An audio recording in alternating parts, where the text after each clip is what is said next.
उस पराक्रम के समय में बार बार वो ये कहते थे कि आजादी मिलने के बाद भारत कैसा होना चाहिए। उसके लिए उन्होंने बार बार कल्पना की थी कि भारत स्वदेशी होना चाहिए, स्वावलंबी होना चाहिए, भारत का किसान, भारत का मजदूर गौरव के साथ इस देश में रह सके, ऐसी व्यवस्थाएं होनी चाहिए, न्याय मिले और न्याय की व्यवस्था ऐसी हो जो तत्काल संभव हो, ऐसी उन्होंने कल्पना की थी। और एक राम राज्य की प्रस्तुति उन्होंने अपने कल्पना के हिसाब से व्याख्यानों के माध्यम से की थी। गांधी जी से बार बार पूछा जाता था कि आजादी आएगी फिर आप क्या करेंगे, तो कहते थे राम राज्य लाने की काम करूंगा। तो दुर्भाग्य गांधी जी का और हमारे देश दोनों का ये था कि आजादी आने के थोड़े दिन के बाद ही उनकी हत्या हो गई और उनका काम कुछ अधूरा सा छूट गया। गांधी जी की मृत्यु के बाद उसी गांधी जी के कल्पना को साकार करने का काम हम लोगों ने शुरू किया है स्वदेशी अभियान और आंदोलन के माध्यम से। मैं इसी में लगा हुआ हूँ। ये अभियान महात्मा गांधी के आश्रम से शुरू हुआ सन 1992 में 8 जनवरी को। गांधी जी का भारत देश में 2 आश्रम है, एक तो सेवाग्राम वर्धा है और दूसरा साबरमती अहमदाबाद। सेवाग्राम वर्धा से ये अभियान शुरू हुआ था। भारत देश में इस अभियान की हमें जरूरत क्यों पड़ी? इसकी जरूरत ऐसे पड़ी कि भारत देश आजादी के 60 साल के बाद भी जिन व्यवस्थाओं में चल रहा है वो व्यवस्थाएं स्वदेशी नहीं। जैसे उदाहरण के लिए गांधी जी को एक बार आजादी मिलते ही, जैसे 15 अगस्त 47 को आजादी मिली, उस दिन महात्मा गांधी दिल्ली में नहीं थे, ये हम सब जानते। वो दिल्ली से हजारों मील दूर एक छोटे से गांव में थे। उस गांव का नाम है नोआखाली। ये नोआखाली गांव बंगाल में, अभी वो बांग्लादेश में चला गया। जानते हैं कि 1971 में बंटवारा हो गया तो बांग्लादेश का एक हिस्सा जो पाकिस्तान में चला गया था अब वो बांग्लादेश का हो गया। तो बंगाल के एक छोटे से गांव नोआखाली में थे। ब्रिटिश ब्रॉडकास्टिंग कॉरपोरेशन का एक बहुत सीनियर रिपोर्टर गांधी जी का इंटरव्यू लेने आया था। तो उसने गांधी जी से प्रश्न पूछा कि अब आजादी आ गई है, क्या होगा, आजादी मिलते ही क्या होगा? तो गांधी जी ने कहा था कि आजादी मिलते ही सबसे पहले अंग्रेजों के बनाए गए जो कानून भारत में चल रहे हैं, इन कानूनों को कलम की एक नोक से हम खत्म कर दें। अंग्रेजों के बनाए हुए जो कानून इस देश में चल रहे हैं, कलम की एक नोक से वो सब कानून हम खत्म कर दें।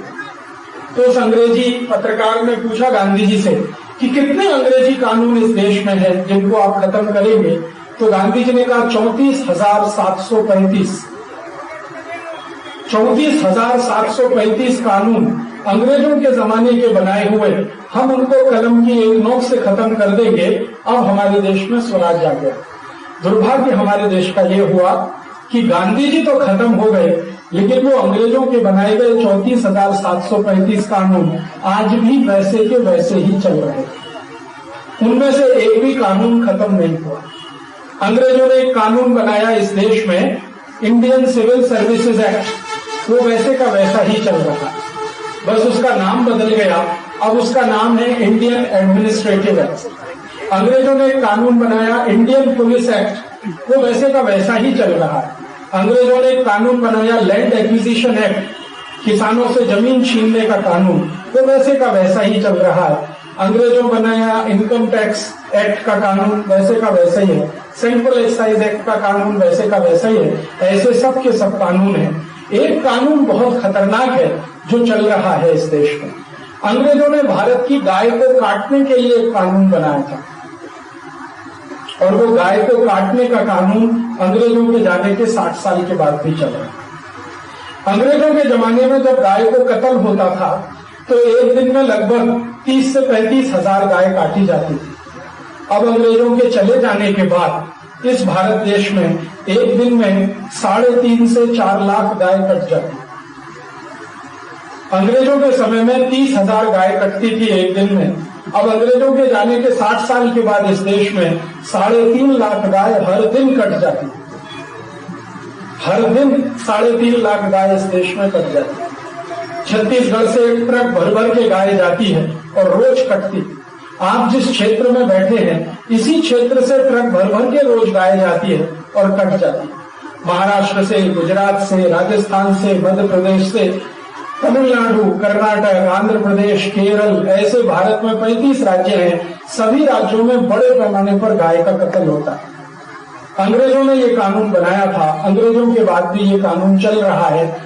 हमारे भारत देश में हर दिन जो 3.5 लाख गाय कटती है, अगर साल का आप हिसाब निकालें तो 365 में 3 लाख का गुणा कर लीजिए, 3.5 लाख का गुणा कर लीजिए।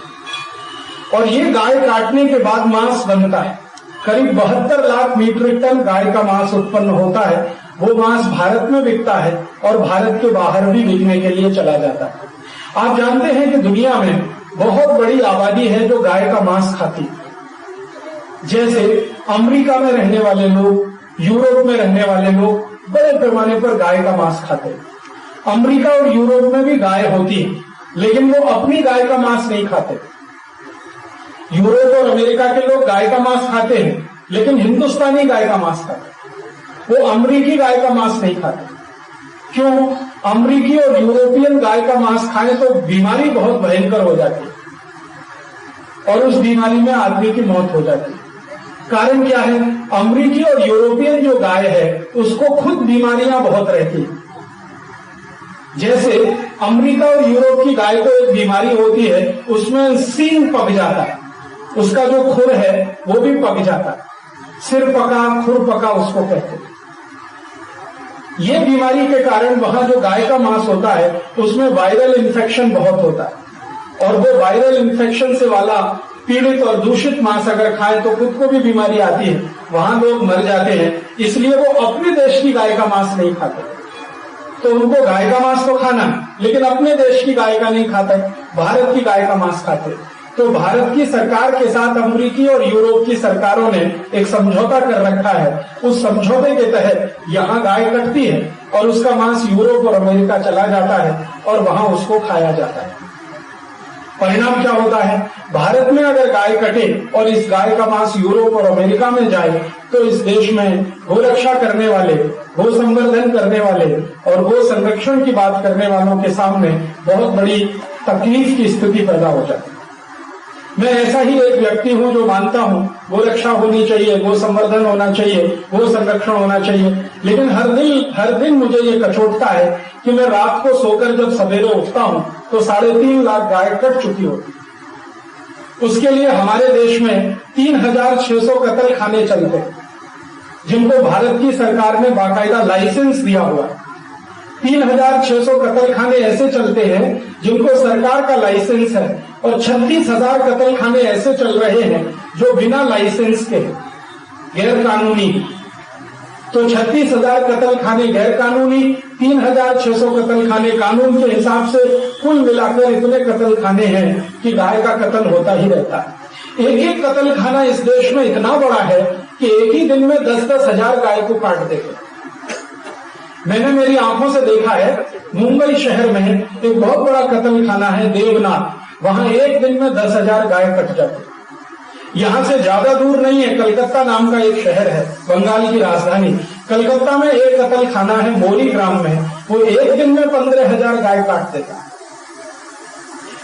और कलकत्ता के नजदीक में आप जानते हैं बांग्लादेश की सीमा है, तो मैंने बांग्लादेश की सीमा पर जाकर देखा है हर दिन भारत की हजारों गाय कलकत्ता से या बंगाल की सीमा से बांग्लादेश की सीमा में प्रवेश करती है।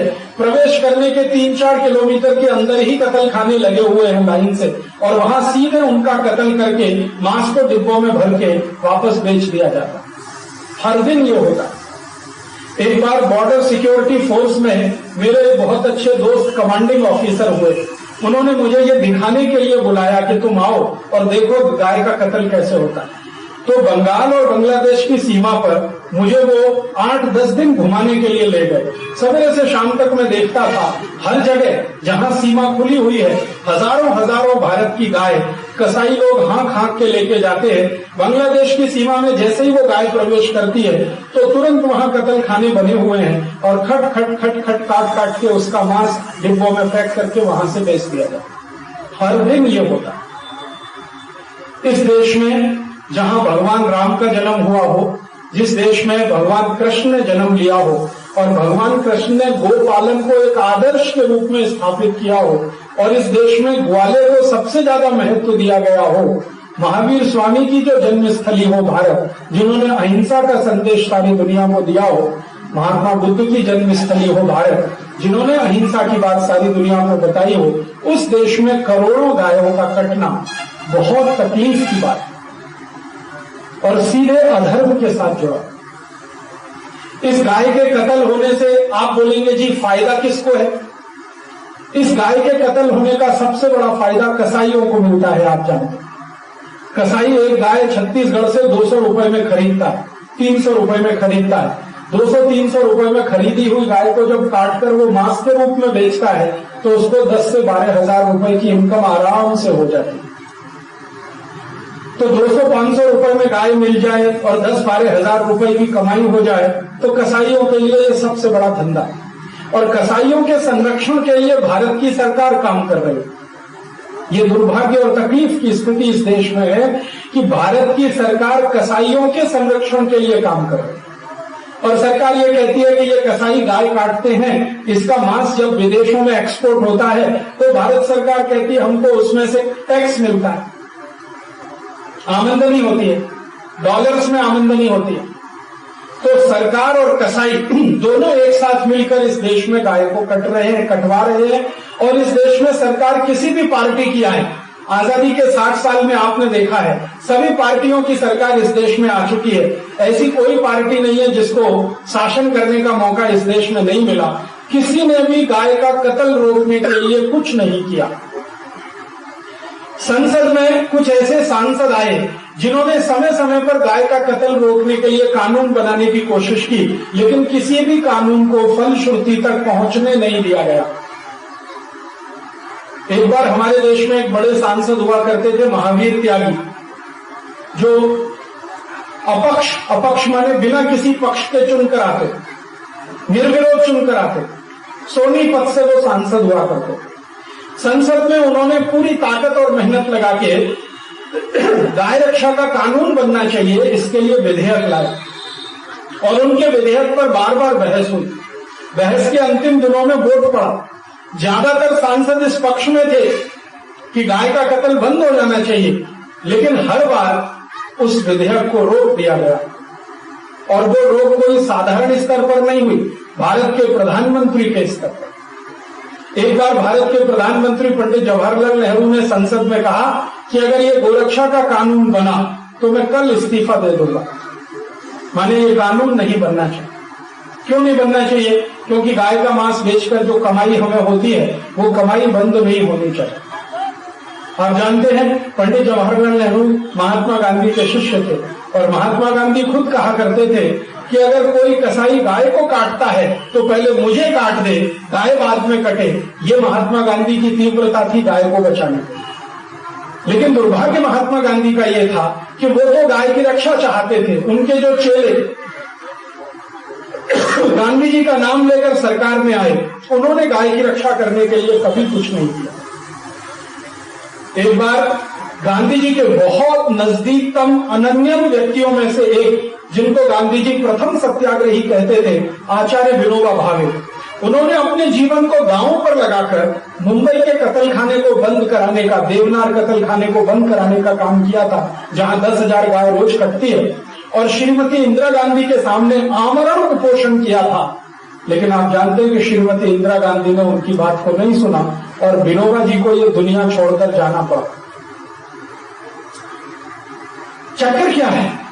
सरकारें क्यों नहीं मानती ये गोरक्षा की बात? इस प्रश्न पर मैं पिछले 10-12 वर्षों से अभ्यास करता हूं कि हमारे देश की सरकारों को क्या तकलीफ है कि गाय का कत्ल अगर बंद हो जाएगा तो सरकार को कितना बड़ा, कोई बहुत बड़ा नुकसान हो जाएगा। तो पता चला कि सरकार को नुकसान तो कुछ बड़ा नहीं होने वाला, क्योंकि गाय की रक्षा अगर होने लगे तो उससे ज्यादा फायदा हो जाएगा। नेताओं को व्यक्तिगत रूप से बड़ा नुकसान हो जाएगा। ये बात सही है, क्योंकि इस देश में जितने बड़े कत्लखाने चल रहे हैं वो सब भारत के नेताओं के पैसे से चल रहे हैं। आप अगर चाहें तो आंध्र प्रदेश के कत्लखानों को देखकर आए। आंध्र प्रदेश में जितने भी कत्लखाने चल रहे हैं वो आंध्र प्रदेश के सारे बड़े नेताओं के पैसे से चल रहे हैं। कर्नाटक में जो कत्ल खाने चल रहे हैं, बंगाल में जो कत्ल खाने चल रहे हैं, आसाम में जो कत्ल खाने चल रहे हैं, वो सब नेताओं के पैसे से चल रहे हैं। मतलब गाय का कत्ल होके जो आमदनी हो रही है वो भारत के नेताओं की जेब में जा रही है, और ये नेता संसद और विधानसभाओं में हावी है, इसलिए गोरक्षा का कानून बनने नहीं देते। यही अंग्रेजों के समय में होता है। अंग्रेजों ने इस देश में गाय का कत्ल करना शुरू कराया 1760 में। 1760 में अंग्रेजों की सरकार बन गई थी इस देश में। बंगाल में अंग्रेजों का शासन स्थापित हो गया था। ईस्ट इंडिया कंपनी चल रही थी और उनकी हुकूमत आ गई थी। तो उस ईस्ट इंडिया कंपनी का सबसे पहला अधिकारी जो भारत में था, जिसका नाम था रॉबर्ट क्लाइव, उसने 1760 में गाय का कत्ल करने का कानून बनाया इस देश में। और सबसे पहला कत्ल खाना इस देश में 1760 में खुला कलकत्ता में, जो आज भी चालू है। उस समय उस कत्ल खाने में मुश्किल से 3 से 4 हजार गाय रोज कटती थी। आज उस कत्ल खाने में 15,000 गाय रोज कटती है। वो कत्ल खाना 1760 का है, 2007 में भी चल रहा है। इस कत्ल खाने को खुलवाने वाला जो अंग्रेज था रॉबर्ट क्लाइव, उसको उसके पिताजी ने एक बार पूछा कि तुमने ये भारत में क्या काम शुरू करा दिया, गाय का कत्ल करना। तो उसने कहा इसके 2 फायदे हैं। पहला फायदा यह है कि हम अंग्रेजों को खाने के लिए गाय का मांस मुफ्त में मिल जाता है, इसलिए ये कत्ल खाने हमने शुरू कराए हैं। दूसरा फायदा ये है कि भारत का किसान और भारत देश का पूरा समाज गाय केंद्रित है। ये भारत का पूरा किसान वर्ग और भारत का समाज गाय को अपनी माता मानता है। मां जो है वो सभी व्यवस्था के केंद्र में होती है। तो गाय को माता मानने वाला समाज इस पूरी गाय के आसपास ही घूमता है। तो अगर हम इस केंद्र को ही खत्म कर देंगे तो भारत के समाज को खत्म करना आसान हो जाएगा, और भारत के समाज को खत्म करेंगे तभी भारत हमारा गुलाम बनेगा। इसलिए तो एक तरफ हमको गाय का मांस खाने को मुफ्त में मिलता है, दूसरा भारत की व्यवस्था पूरी की पूरी गाय के चारों तरफ घूमती है, इसलिए गाय को मारना बहुत जरूरी है। ये उसने उत्तर दिया अपने बाप को। थोड़े दिन के बाद रॉबर्ट क्लाइव को इंग्लैंड जाना पड़ा और लंदन की संसद में उसका एक वक्तव्य हुआ। उस वक्तव्य में उसने कहा कि भारत को अगर आर्थिक रूप से समाप्त करना है तो गाय को खत्म करना बहुत जरूरी है। तो लंदन की संसद में उसने 3.5 घंटे का भाषण दिया, हाउस ऑफ कॉमन्स में। तो अंग्रेजों का एक सांसद हुआ करता था, उसका नाम था विलियम विल्बरफोर्स। उसने उसको पूछा कि तुम ऐसा क्यों मानते हो? तो रॉबर्ट क्लाइव ने कहा कि देखिए, भारत की सबसे बड़ी जो अर्थव्यवस्था है वो कृषि है, खेती है। वो आज भी है, आज से 400 साल पहले भी थी। आप जानते हैं कि भारत का जो कुल जीडीपी है 400 साल पहले 80% उसका खेती में से ही आता था। अब आजादी के 60 साल के बाद भी हमारे जीडीपी का लगभग 60% खेती में से ही आता है। तो वो कहता था कि भारत की पूरी अर्थव्यवस्था खेती पर चलती है। खेती है जिसमें से 14,000 वस्तुएं भारत में पैदा होती है। 14,000 चना है, दाल है, मटर है, गेहूं है, चावल है, कपास है, ऐसी 14,000 वस्तुएं भारत के खेत में पैदा होती हैं। इन वस्तुओं को पैदा करने की ताकत गाय के गोबर में है, गाय के मूत्र में है। तो भारत के किसान गाय का गोबर, गाय का मूत्र उपयोग करते हैं। ये वस्तुएं उत्पादन होती हैं। इन्हीं वस्तुओं से उद्योग चलते हैं। आप जानते हैं अगर कपास पैदा होगी तो कपड़ा बनाने की फैक्ट्री चलेगी, टेक्सटाइल इंडस्ट्री चलेगी। जो कपास ही ना हो तो कपड़ा किससे बनेगा? तो अंग्रेज कह रहा है रॉबर्ट क्लाइव कि भारत में जितने भी उद्योग चलते हैं वो सब खेती पर आधारित है, और इन उद्योगों को खेती पर आधारित होने के लिए खेती गाय पर आधारित है। तो अगर गाय को खत्म कर दो तो खेती खत्म हो जाएगी, खेती खत्म हो जाए तो भारत के उद्योग भी खत्म हो जाएंगे। भारत के उद्योग खत्म हो गए तो भारत के लोग गरीबी और बेरोजगारी में फंस जाएंगे, और ये लोग अगर गरीब और बेरोजगार हो गए तो इन सब भारतवासियों को हम कभी भी ईसाई बनाएंगे और ये बहुत खुशी के साथ ईसाई बन जाएंगे। तो भारत का धर्म और संस्कृति हमेशा के लिए मिट जाएगा और ये भारत हजारों साल तक हमारा गुलाम हो जाएगा। ये भाषण रॉबर्ट क्लाइव ने दिया हाउस ऑफ कॉमन्स लंदन में। तो अंग्रेजों की सरकार ने रॉबर्ट क्लाइव को शाबाशी दिया, शाबाश तुमने बहुत अच्छा काम किया, गाय को कत्ल करना शुरू करवा दिया।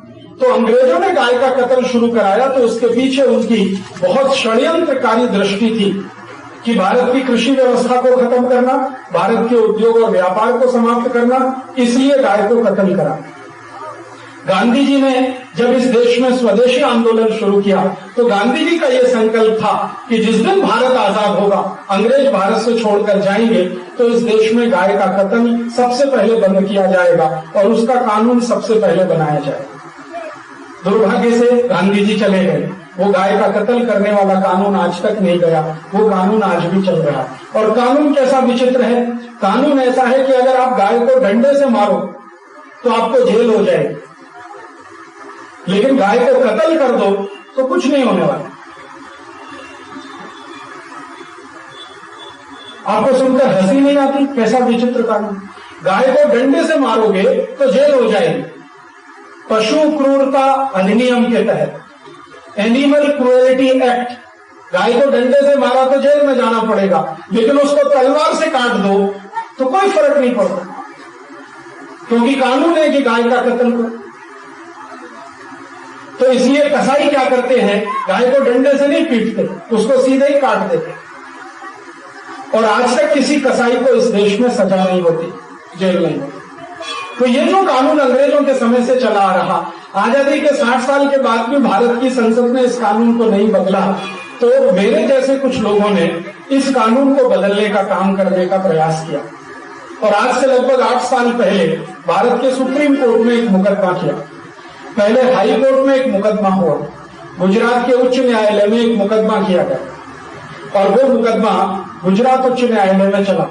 उस मुकदमे में कसाई लोग हार गए और हमारे जैसे लोग जीत गए।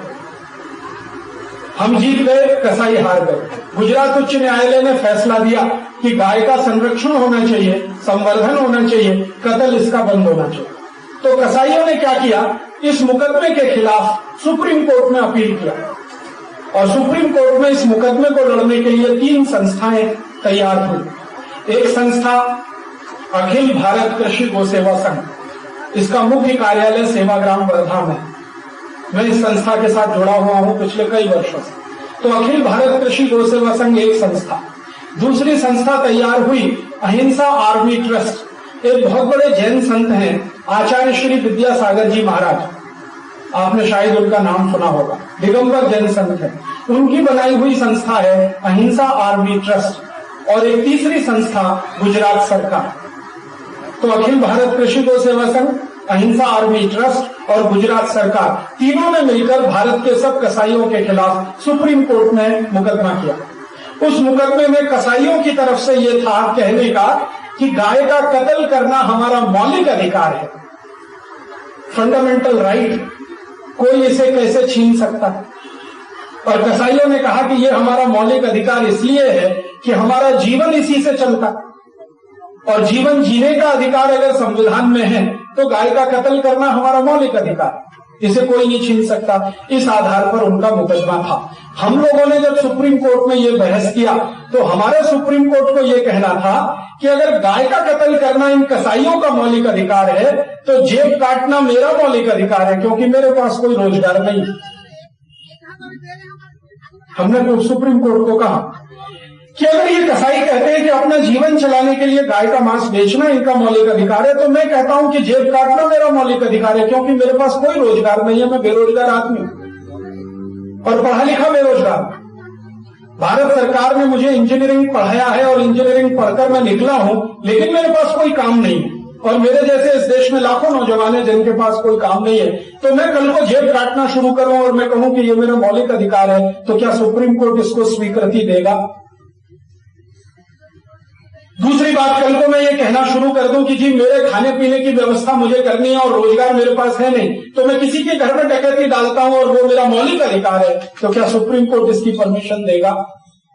मैं किसी की जेब काटूं, किसी के घर में डकैती डालूं, किसी के घर में चोरी करूं, किसी को मार पीट के उसका धन छीन लूं, गरीबों को सताऊं और अमीरों को डरा के उनसे पैसे वसूलना शुरू करूं, गुंडागर्दी शुरू कर दूं और मैं कोर्ट को कहूं कि ये मेरा मौलिक अधिकार है क्योंकि मेरे पास कोई रोजगार नहीं है, मुझे अपना भरण पोषण करना ही है, तो इस देश के जितने भी क्रिमिनल लॉज हैं सीआरपीसी के, वो सब बेकार हो जाएंगे, क्योंकि हर एक क्रिमिनल यही कहेगा कि ये मेरा मौलिक अधिकार है। मैं जेब कतरे को पकड़ के लाऊंगा, कोर्ट के सामने वो खड़ा होकर रोने लगेगा, साहब जी ये तो मेरा मौलिक अधिकार है, मैं किसी डकैत को पकड़ के लाऊं, किसी चोर को पकड़ के लाऊं, किसी गुंडे मवाली को पकड़ के लाऊं, सब यही कहेंगे कि ये तो हमारा मौलिक अधिकार है। तो फिर क्रिमिनल लॉस का क्या होगा, आईपीसी का क्या होगा, सीआरपीसी का क्या होगा? तब सुप्रीम कोर्ट को सोचने के लिए एक मुद्दा मिला। उन्होंने कहा yes you have some valid points. तो मैंने कहा आप हमारा पिटीशन एडमिट करें। कोर्ट ने पिटीशन एडमिट किया। 7 बरस उस पर बहस चली, 7 साल। और 7 साल ये बहस ऐसे चली कि जो कसाई थे उनके पास हिंदुस्तान के सारे बड़े वकील, ऐसे ऐसे वकील जो एक दिन में 25 लाख रुपए फीस लेते। सोली सुराब जी 25 लाख रुपए की फीस है एक मुकदमे की। कपिल सिब्बल 20 लाख रुपए की फीस है। महेश जेठमलानी, राम जेठमलानी का बेटा, बाप बेटे दोनों, बाप लेता है 25 से 30 लाख, बेटा लेता 10 से 15 लाख, और उसकी बहन है तीसरी, वो भी। तो सारे बड़े वकील कसाईयों के साथ, और हमारी हालत ऐसी कि वकील ही नहीं हमारे पास, क्योंकि फीस देने के लिए पैसा नहीं। तो अदालत को हमने कहा कि हमारे पास तो जी कोई वकील नहीं है, तो क्या करेंगे? तो अदालत ने पूछा अच्छा हम आपको अदालत की तरफ से वकील दिलवा दें। हमने कहा बहुत अच्छा होगा, आप अदालत का कोई वकील दे दो, नहीं तो आप हमको ही मौका दे दो, हम ही बहस करेंगे अदालत। तो उनका ठीक है आप बहस कर लो, और आपको जरूरत पड़े तो हम एमिकस क्यूरी देंगे। एमिकस क्यूरी होता है अदालत के द्वारा दिया गया वकील। जो पैसे नहीं रख सकते उनको अदालत का वकील चाहिए।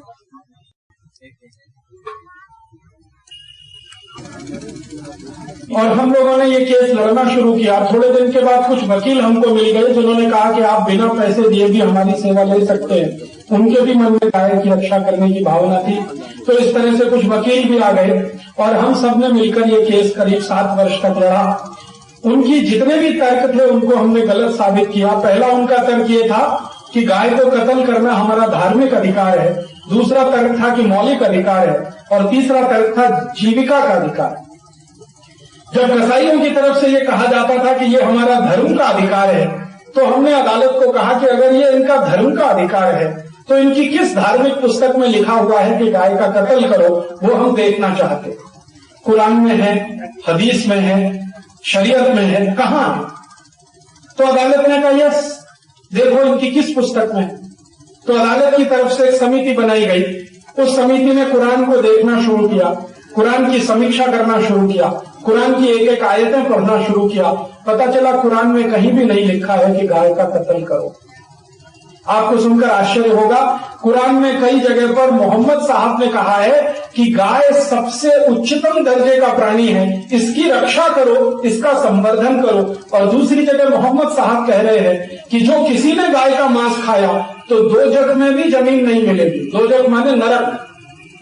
तो मोहम्मद साहब खुद कह रहे हैं कि अगर गाय का मांस खाओगे तो नरक में भी जगह नहीं मिलेगी।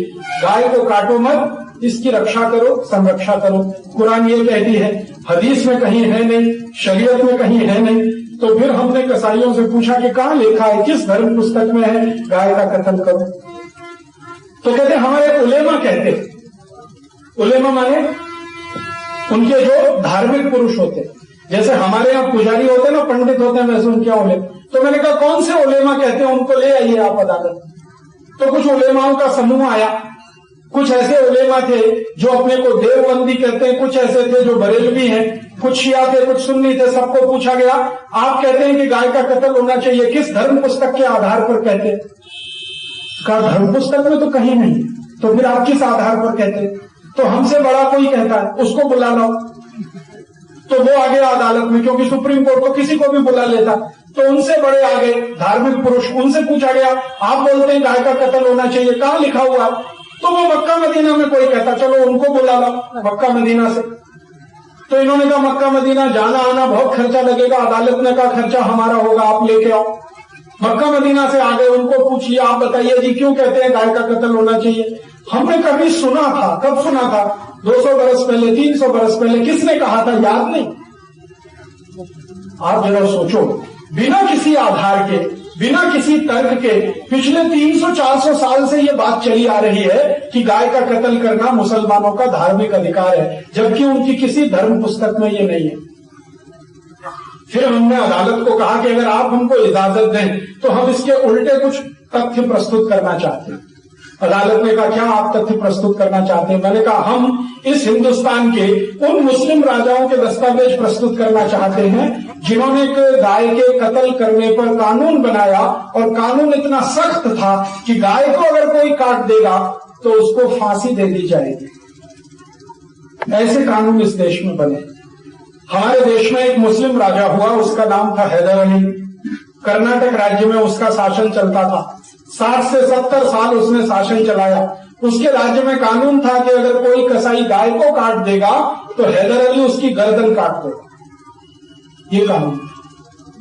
और हैदर अली ने अपने राज्य में ऐसे सैकड़ों कसाईयों की गर्दनें काटी थी जिन्होंने गाय को काटा। बाद में हैदर अली का बेटा आया टीपू सुल्तान। टीपू सुल्तान ने जब राज्य चलाया तो इसने इस कानून को थोड़ा हल्का कर दिया। उसने कहा यह गर्दन काटना तो बड़ा काम है, हाथ काट दे। तो टीपू सुल्तान के समय में जो भी कोई कसाई गाय काटता था, टीपू सुल्तान उसके दोनों हाथ काट देता। इसी देश में एक राजा हुआ जिसका नाम था अकबर। अकबर के समय में कानून था कि कोई गाय को काटेगा तो उसको फांसी दे दी जाए। अकबर के बाद के जितने राजा थे, औरंगजेब के समय तक ये कानून था कि गाय को कोई काटे तो उसको फांसी दे दो। ये सारे तथ्य हमने अदालत को पेश किए और मैंने अदालत से ये कहा कि देखिए, हैदर अली पक्का मुसलमान था। पक्का मुसलमान समझते हैं कौन होता है? जो 5 वक्त की नमाज पढ़ता है और रोजा रखता है 30 दिन का, 1 महीने का रोजा रखता है, जो कभी ब्याज पर पैसे नहीं देता किसी को, जो कभी शराब नहीं पीता और पर स्त्री गमन नहीं करता। ये गुण जिसमें है वो पक्का मुसलमान माना जाता है। फिर आगे एक गुण है कि झूठ नहीं बोलता, वो पक्का मुसलमान। तो हैदर अली पक्का मुसलमान था। कभी शराब नहीं पिया, कभी पर स्त्री गमन नहीं किया, कभी ब्याज पर पैसे नहीं चलाए, कभी भी अपने राज्य में ऐसा कोई दिन नहीं गया उसका जब उसने नमाज ना पढ़ी हो और रोजा न रखा हो। मैंने कहा जब पक्का मुसलमान ये कानून बनाता है कि गाय का कत्ल करने वाली की गर्दन काट दी जाए, तो ये कसाई लोग तो बहुत कच्चे मुसलमान हैं। ये तो अपने को बचाने के लिए गाय की गर्दन काटे। तो अदालत तय करे कि हैदर अली पक्का मुसलमान था या ये कसाई पक्के मुसलमान। इनमें से तो कई कसाई ऐसे भी हैं कि जो कभी भी रोजा भी नहीं रखते, नमाज भी नहीं पढ़ते, क्योंकि धंधे के सामने उनका धर्म पीछे। और हैदर अली तो कभी छोड़ा नहीं कोई दिन। हैदर अली के अलावा अकबर की कहानी, शाहजहां की कहानी, औरंगजेब की कहानी, हुमायूं की कहानी, सबकी कहानी यही है। तब अदालत ने कहा कि ये बात तो सही है, धर्म में तो आधार नहीं हो सकता गाय काटने का। तो उनका पहला तर्क अदालत ने काट दिया कि आप ये नहीं कह सकते कि धर्म के आधार पर गाय कटनी चाहिए। फिर उन्होंने कहा कि ये हमारा मौलिक अधिकार है। तो हमने कहा कि फिर जेब काटना भी हमारा मौलिक अधिकार है, शराब बेचना भी मौलिक अधिकार है, रंडीबाजी करना हमारा मौलिक अधिकार है। कितनों को रोकेंगे आप? और अगर ये सब मौलिक अधिकार है, हर गलत काम मौलिक अधिकार है, तो सीआरपीसी का मतलब क्या है, आईपीसी का मतलब क्या है? फिर ये कानून व्यवस्था कैसे चलेगी? तो अदालत ने वो तर्क भी उनका काट दिया। तीसरा तर्क उन्होंने कहा कि ये हमारी जीविका का अधिकार है।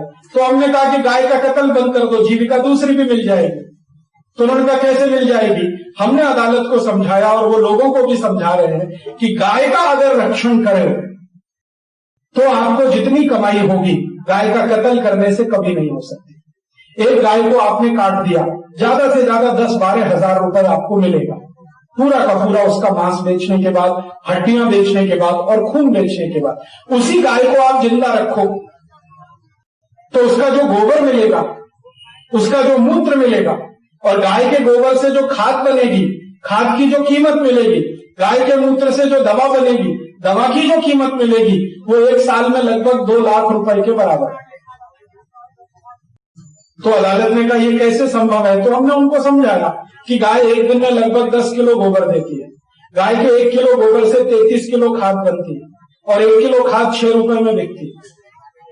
तो हर दिन की 200 रुपए की खाद है 1 किलो गोबर की, और 10 किलो गोबर देती है तो 2000 रुपए रोज की खाद है गाय के गोबर की। तो अदालत ने कहा कि ये तो कुछ हमें ऐसा लगता है कि एक्सेजरेशन है। हमने कहा आप आईसीआर के वैज्ञानिकों को बुला लो, उनको टेस्ट करवा। तो अदालत ने गाय का गोबर भेजा टेस्ट करने के लिए। तो वैज्ञानिकों ने कहा कि इसमें 18 माइक्रो न्यूट्रिएंट्स हैं, नाइट्रोजन है, फॉस्फोरस है, पोटेशियम है, कैल्शियम है, मैग्नीशियम है, आयरन है, सिलिकॉन है, कोबाल्ट है, मॉलिब्डेनम है। ऐसे 18 माइक्रो न्यूट्रिएंट हैं जो किसी भी रासायनिक खाद में नहीं होते। रासायनिक खाद में ज्यादा से ज्यादा 3 माइक्रो न्यूट्रिएंट होते हैं, नाइट्रोजन, फॉस्फोरस और पोटाश, NPK, और गाय के गोबर में 18 हैं। इसका माने गाय का गोबर रासायनिक खाद से 5 गुना ज्यादा ताकतवर है। और रासायनिक खाद 4-4.5 रुपए किलो है, तो गाय के खाद की कीमत अगर माइक्रो न्यूट्रिएंट्स पे कैलकुलेट करें तो 20-22 रुपए किलो बैठती है। तो अदालत कन्विंस हुई। फिर हमने उनसे कहा कि ये जो मूत्र है गाय का, इसको रोज का अगर मूत्र इकट्ठा करें तो एक गाय का 4 से 5 लीटर मूत्र आता है, और इस गाय के मूत्र से आंख में डालने वाली दवा अगर हम बनाएं तो 500 रुपए लीटर आराम से बिकती है। और गाय के मूत्र का अर्क निकाल कर बेचें तो बड़े आराम से 400-450 रुपए लीटर बिकता है। तो गोमूत्र 500 रुपए लीटर और गाय का दूध 8 रुपए लीटर। तो अदालत को समझ में आया कि दूध से कीमती मूत्र है, और हमने कहा कि दूध तो बोनस में है, असली तो मूत्र है। क्योंकि गाय दूध तो मुश्किल से अपनी जिंदगी के कुछ ही दिन देती है, आप जानते हैं, हमेशा दूध नहीं देती है, लेकिन मूत्र तो जीवन के आखिरी दिन तक देती है, गोबर तो जीवन के आखिरी दिन तक देती है। तो एक गाय के मूत्र से कितनी मेडिसिन बन सकती है, गाय के गोबर से कितनी औषधि बन सकती है, वो सब कैलकुलेशन करके हमने बताया। और अदालत को कहा कि इस गाय के गोबर से गैस बनती है, उस गैस से हम गाड़ियां चला सकते हैं, मोटर गाड़ियां चला सकते हैं, क्योंकि गाय के गोबर में मीथेन गैस है और मीथेन गैस से सबसे अच्छे तरीके से गाड़ियां चलती है। और अगर हम डीजल से गाड़ी चलाएं तो 3.5 से 4 रुपए लीटर का खर्च आता है, गाय के गोबर से गाड़ी चलाएं तो 50 पैसे किलोमीटर का खर्च आता है। और उस गैस से निकल जाने के बाद जो कचरा बचता है उससे खाद बन जाता है, वो 6 रुपए किलो बिक जाता है। तो आम के आम गुठलियों के दाम। तो अदालत को ये बात समझ में नहीं आई, वो थोड़ा इधर उधर करते थे। तो हमारे एक वकील ने कहा कि आपको ऐसा करो, ये जो जज है ना, इनकी कार में ही वो लगा दो आप गाय की गैस, गोबर गैस, इनको जब भरोसा हो जाएगा तो ये मान ले। तो सुप्रीम कोर्ट के रजिस्ट्रार जनरल की गाड़ी में हम लोगों ने गोबर गैस की टंकी लगवाई और उसमें गाय का गोबर से निकाला हुआ गैस भरवा के चलाना शुरू किया। 3 महीने वो गाड़ी चलती रही, तब अदालत को भरोसा हुआ कि गाय के गोबर की गैस से गाड़ी चल सकती। फिर हमने उनको कैलकुलेशन बताया कि अगर सारे देश की गाय का कत्ल बंद हो जाए तो इसका कुल गोबर हम इकट्ठा करें, उस गोबर से गैस बनाना शुरू करें, उस गैस को गाड़ियों में जलाना शुरू करें, तो डीजल और पेट्रोल का हर साल का करोड़ों रुपए का खर्चा बच जाएगा और इससे पर्यावरण का प्रदूषण भी मिट जाएगा। तो ये सब बातों को कन्विंस करने में 7 साल लगा अदालत को। 7 साल तक ये केस चलता रहा, 7 साल इसकी सुनवाई होती रही।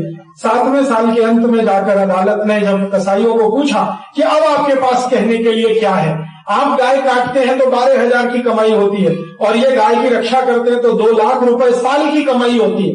अगर गाय की उम्र 20 साल मान ली जाए तो 40 लाख रुपए की कमाई गाय देती है। तो आर्थिक रूप से तो इनकी बात ज्यादा मजबूत है, गाय का संरक्षण करना, संवर्धन करना। तब कसाईयों ने ट्रम्प कार्ड खेला और वो ट्रम्प कार्ड पता है क्या है? मुस्लिम वोट का। इन्होंने क्या किया कि हिंदुस्तान की राजनीतिक पार्टियों के पास संदेश भेजा कि अगर हम ये केस हार गए तो आपको वोट नहीं देंगे। तो उन्हीं पार्टियों को हमने संदेश भेज दिया कि अगर हम ये केस हार गए तो हिंदुस्तान में आपको रहने नहीं देंगे, आप तय करो। तो इन पार्टियों के नेताओं ने पता है हमसे पूछा आप कैसे नहीं रहने देंगे?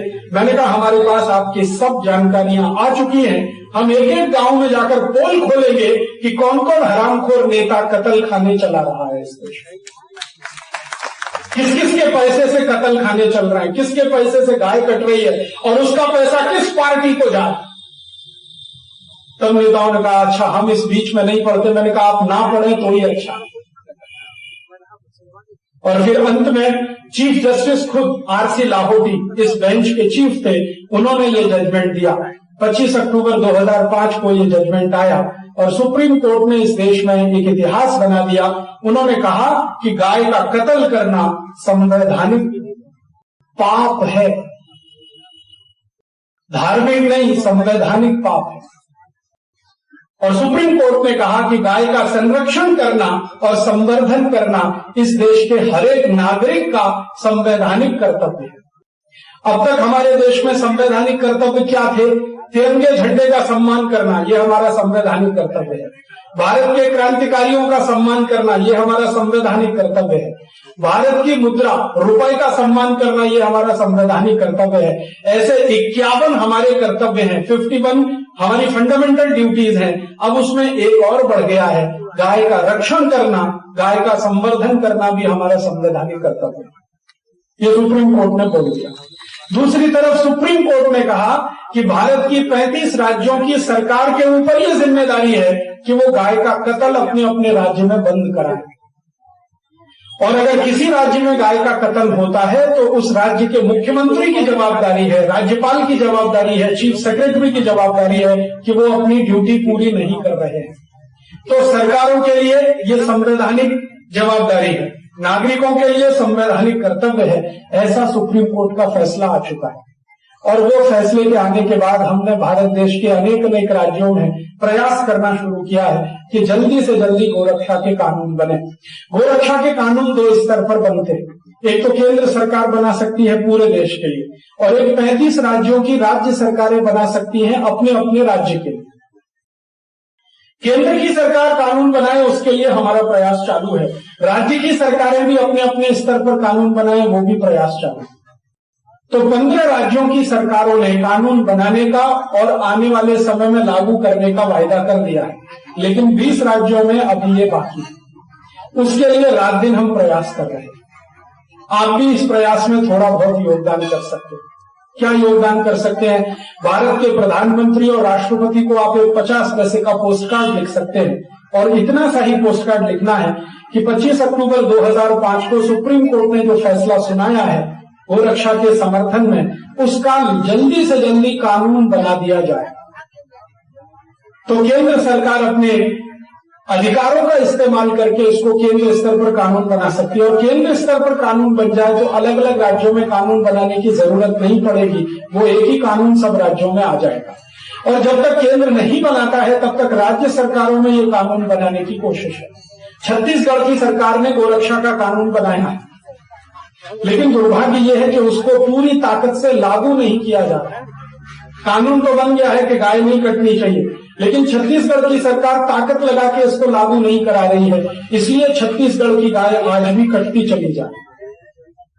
तो अब छत्तीसगढ़ सरकार पर लगातार दबाव बनाइए कि ये गाय को काटने का जो कानून आपने बनाया इसको पूरी ताकत से अमल में लाइए, और इसको अमल में लाने के लिए पुलिस के महकमे को पूरी ताकत से दुरुस्त करने की जरूरत है। क्योंकि आप जानते हैं कसाई और पुलिस मिले हुए हैं, कसाई पुलिस को पैसा खिलाते हैं, पुलिस गाड़ी की गाड़ी उनकी छोड़ती चली जाए। तो इसके लिए आप सतत यहाँ के मुख्यमंत्री और राज्यपाल पर दबाव बना सकते हैं। तो मेरी दूसरी विनती है कि एक पत्र आप मुख्यमंत्री को लिखें छत्तीसगढ़ सरकार के, और एक पत्र भारत के प्रधानमंत्री को लिखें। दोनों का पता आपको मालूम है, बहुत सरल है। उस पर अगर आपका पत्र जाता है, ऐसे 10,000, 15,000, 20,000, 25,000 पत्र अगर पहुंच जाते हैं तो सरकारों के सामने एक संकट खड़ा होता है।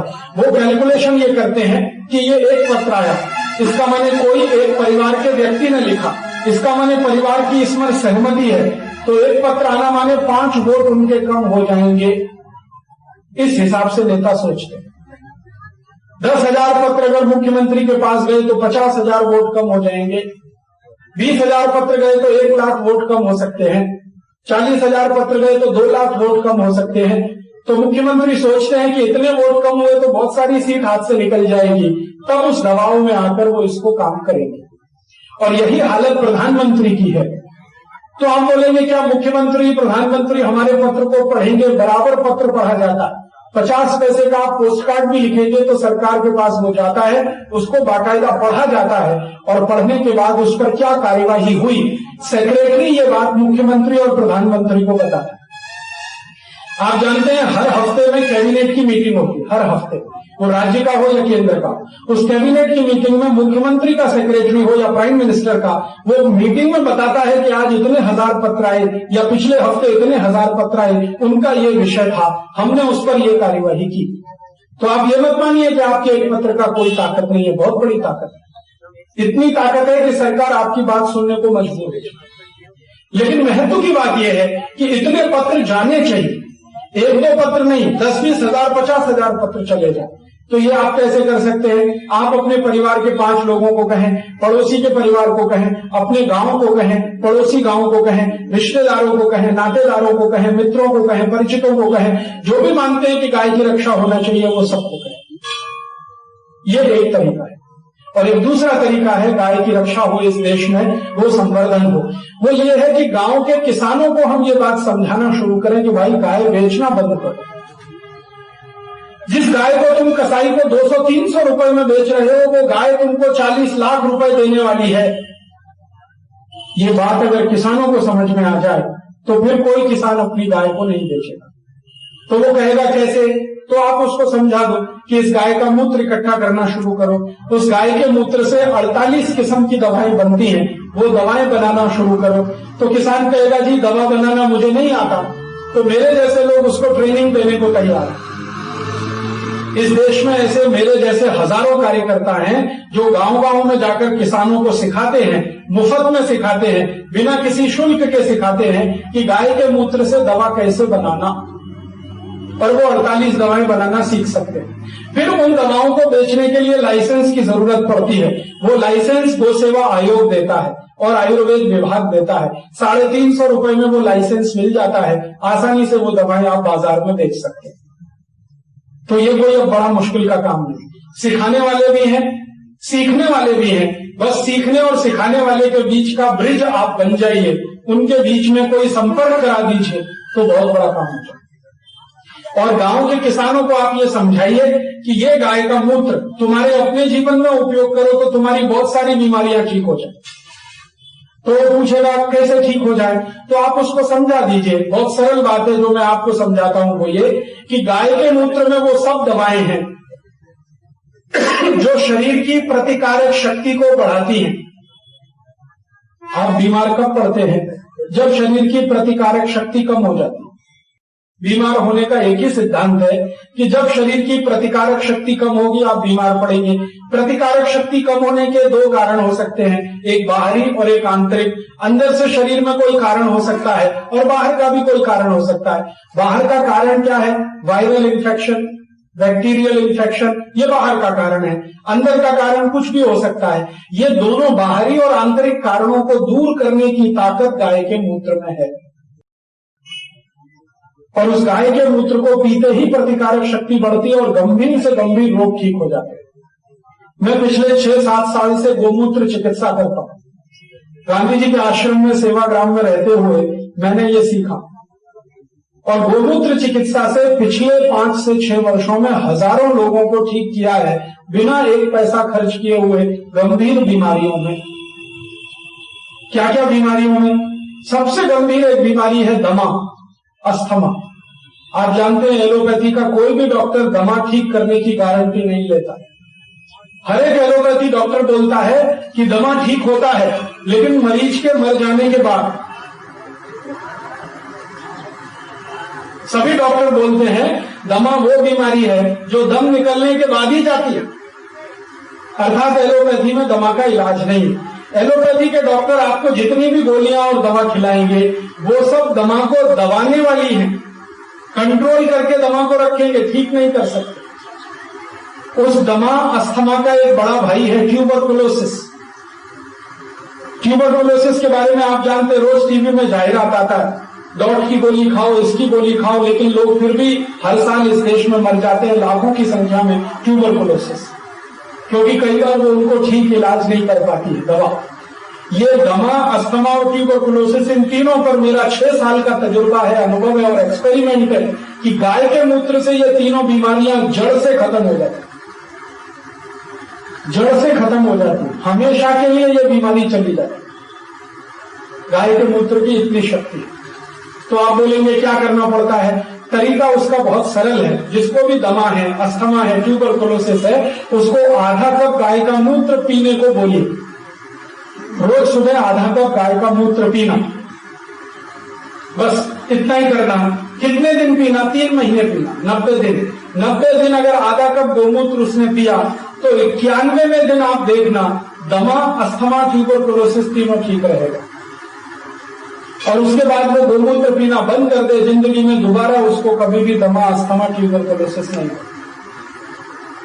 इतनी अच्छी चिकित्सा है गाय के मूत्र से। ऐसे ही एक बीमारी है, बहुत बहुत खराब बीमारी है, मूलव्याध, बवासीर, बगंतर, पाइल्स, हेमोरॉइड्स। ये बीमारी में गाय का मूत्र पिलाना शुरू करो इसी तरह से आधा कप, 2.5 से पौने 3 महीनों में ये बीमारी ठीक कर जाए। किसी को चर्म रोग हुआ है, सोराइसिस, इचियोसिस, एक्जिमा, ये तीनों बीमारियां गाय के मूत्र की मालिश करने से ही ठीक हो जाती है। अगर किसी को कब्जियत है, कॉन्स्टिपेशन, पेट साफ नहीं होता, 15 दिन उसको गोमूत्र पिला दो, उसके बाद हमेशा के लिए ये बीमारी मिट जाए।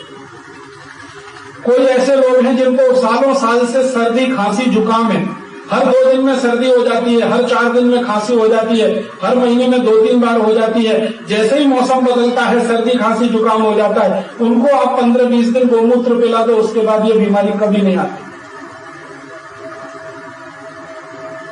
एक बहुत खराब बीमारी है, छोटे बच्चों में होती है, पेट में कीड़े पड़ जाते हैं, पेट के कीड़े पड़ जाते हैं, कृमि हो जाते हैं। बच्चों को 1-1 चम्मच गोमूत्र 8-10 दिन सवेरे खाली पेट पिला दो, उसके बाद जिंदगी में कभी पेट के कीड़े नहीं पड़े। महिलाओं को सिर में खाज हो जाती है, खुजली हो जाती है, पुरुषों को भी हो जाती है, बालों में डैंड्रफ हो जाता है, रूसी हो जाती है। गाय के मूत्र को पानी में घोलकर अगर उससे मालिश कर लो तो बालों के डैंड्रफ और रूसी खत्म हो जाती है, बाल टूटने बंद हो जाते हैं। अगर किसी को भी शरीर के किसी अंग में भयंकर घाव हो गया है, घाव, एब्सिस, और वो भरता नहीं, खासकर डायबिटीज के मरीजों को घाव हो जाता है तो कभी नहीं भरता है, तो गाय का मूत्र वहां पर लगाना शुरू कर दो। और ये जो गेंदे का फूल होता है ना, गेंदा, मैरीगोल्ड, गेंदे के फूल की चटनी गोमूत्र में बनाकर उसका लेपन करना शुरू कर दो तो भयंकर से भयंकर घाव भर जाता है। एक बहुत खराब बीमारी है दुनिया में जो कोई मिटा नहीं पाता उस बीमारी को, उसका नाम है गैंग्रीन। अक्सर ये डायबिटीज के लोगों को हो जाती है। गैंग्रीन में क्या है, सड़ जाता है शरीर का कोई अंग, तो एलोपैथी का डॉक्टर बोलता है कि अब तो इसको काट दो और कोई इलाज नहीं। मेरे पास 2 साल पहले एक मरीज आया था बंबई से, उसके हाथ में गैंग्रीन था, यहां उंगलियों से शुरू हुआ, यहां तक पहुंच गया था। तो डॉक्टर बोलते थे ये हाथ काटना पड़े। वो आदमी इतना दुखी था कि हाथ काटे तो फिर क्या काम, और दाहिने हाथ में था। तो एक दिन आ गया मेरे पास, कहने लगा राजीव भाई मेरा कुछ करो। मैंने कहा तुम एक गाय ले लो पहले। तो उसने ले लिया, मरता क्या ना करता वाली वो कहावत है ना, गाय ले ली। फिर मैंने कहा इसका मूत्र इकट्ठा करो सवेरे, तो चालू किया। और मैंने कहा गेंदे की फूल लाओ, चटनी बनाओ मूत्र में और इसको लगाओ। उसने चालू किया, 9 महीने के बाद पूरा हाथ भर गया, एकदम ठीक हो गया। फिर डॉक्टर के पास उसको भेजा कि देखो इसका हाथ ठीक हो गया, आप तो काटने वाले थे। तो डॉक्टर कहता दिस इज मिरेकल, ये चमत्कार। तो मैंने कहा यस दिस इज मिरेकल, चमत्कार है, लेकिन गाय के मूत्र का, राजीव दीक्षित का नहीं, गाय के मूत्र का चमत्कार जो गैंग्रीन मिटा सकता। गैंग्रीन में आप जानते हैं सेल्स डैमेज हो जाते हैं, रीजनरेट नहीं होते, नए कोशिकाएं नहीं बनती हैं, लेकिन गोमूत्र और गेंदे के फूल की चटनी से नई कोशिकाएं बन जाती। धीरे धीरे 6 साल मुझे हो गए हैं, मैं गोमूत्र की चिकित्सा कर रहा हूं। 108 रोगों में गोमूत्र चिकित्सा के अद्भुत परिणाम आ रहे। अब मेरे मन में इतना कन्विक्शन है कि अगर जो बात मैं आपको बता रहा हूं, ये बात अगर गांव गांव तक पहुंच जाए तो कल से ही किसान गोमूत्र का उपयोग शुरू कर देंगे और गाय बिकना बंद हो जाएगी। बस इतनी ही देर है कि गांव तक ये जानकारी पहुंचनी चाहिए। इसलिए मैं आपसे निवेदन करने आया कि आप छत्तीसगढ़ के 16 जिलों से आए हैं, किसी न किसी गांव से आप आए हैं, आप अपने अपने गांव में ये बात बोलना शुरू करते हैं तो बहुत बड़े परिणाम इसके आएंगे। गांव के लोग गोमूत्र की चिकित्सा शुरू कर देंगे। जब परिणाम उनको दिखाई देंगे तो गोमूत्र का महत्व समझ में आएगा। महत्व समझ में आएगा तो वो समझेंगे कि गाय अब बेचनी नहीं चाहिए क्योंकि मूत्र कीमती। अगर किसी को आंख में कोई रोग हो गया हो, जैसे मोतियाबिंद एक रोग है, कैटरेक्ट, दूसरा है काला पानी, आंखों में काला काला हो जाता है, कुछ भी दिखाई नहीं देता। एक बहुत खराब आंखों का रोग है रेटिनल डिटैचमेंट, रेटिना अपने स्थान से हट जाता है। ये तीनों रोगों में एक एक बूंद गाय का मूत्र रोज रात को आंख में डाला जाए तो 2.5 से 3 महीने में ये तीनों रोग मिट जाते हैं। रेटिनल डिटैचमेंट, जिसके बारे में दुनिया भर के डॉक्टर कहते हैं कि it is highly impossible to be cured, ये ठीक हो जाए, ये बिल्कुल असंभव होता है, वो गाय के मूत्र से ठीक हो जाता है। ऐसे 108 रोग हैं जिनकी चिकित्साएं आप गोमूत्र से कर सकते हैं। तो मैं आपको ये निवेदन करने आया कि आप ये गाय मूत्र चिकित्सा के बारे में अपने अपने गांवों में प्रचार करना शुरू कर दीजिए। पहले भारत में सैकड़ों साल ये चिकित्सा होती थी। बीच में जब से अंग्रेजों ने गाय का कत्ल करवाना शुरू किया, गाय की संख्या कम हो गई, उस चक्कर में ये बंद हो गया। अब फिर से हमें ये शुरू करने की जरूरत है। और दूसरी एक छोटी सी बात बताता हूं कि अपना रसोई घर जहां हम भोजन पकाते हैं, उसमें जो औषधियां हैं आयुर्वेद की, उनका अगर गोमूत्र के साथ इस्तेमाल करें तो अद्भुत परिणाम आते हैं। आप बोलेंगे रसोई घर में क्या औषधि है? हम अगर रसोई घर को ध्यान दें तो उसमें 40 से 45 ऐसी औषधियां हैं जो गोमूत्र के साथ बहुत चमत्कारी परिणाम देती हैं। जैसे उदाहरण के लिए हमारे रसोई घर में एक बहुत अच्छी औषधि है, उसका नाम है मेथी दाना। पीले पीले रंग का छोटा छोटा होता है। ये मेथी दाने को रात में पानी में डालिए और रात भर इसको रख दीजिए।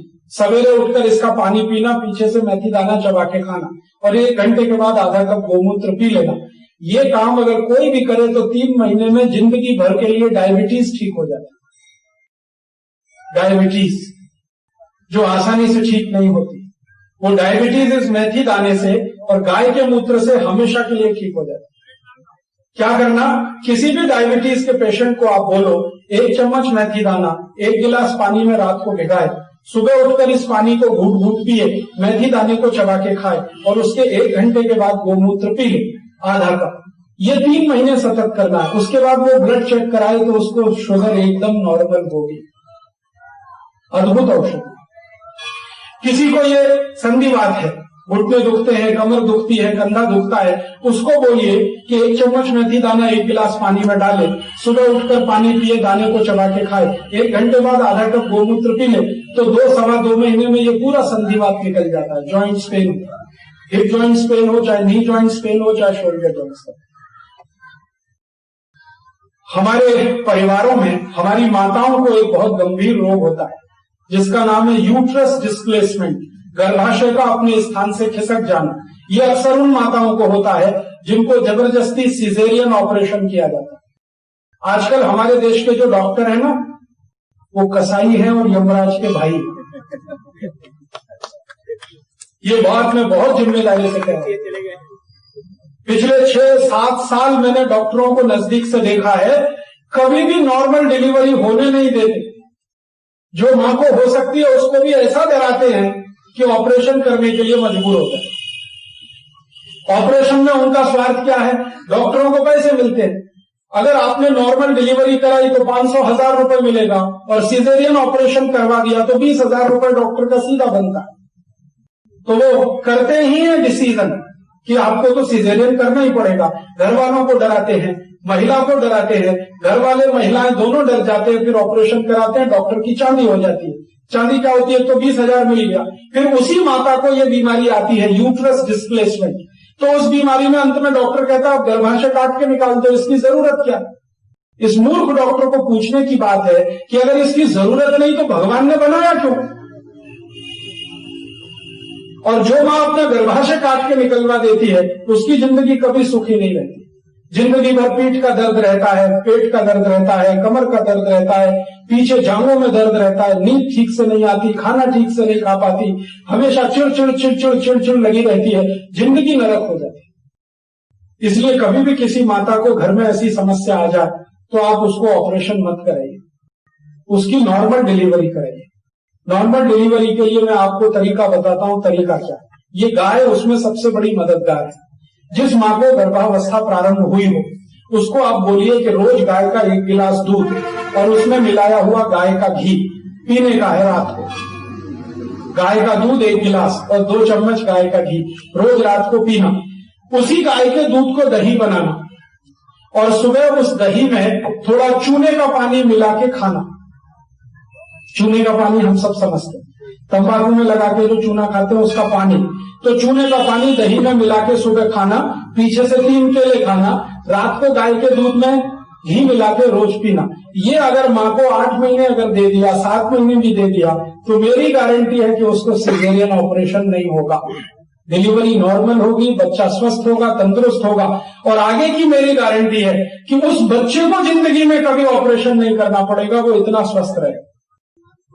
उसको कोई वैक्सीन देने की जरूरत नहीं, हेपेटाइटिस बी वैक्सीन देना नहीं पड़ेगा, हेपेटाइटिस ए वैक्सीन देना नहीं पड़ेगा, उसको पोलियो वैक्सीन कभी देना नहीं पड़ेगा, क्योंकि उसके शरीर की प्रतिकारक शक्ति इतनी होगी।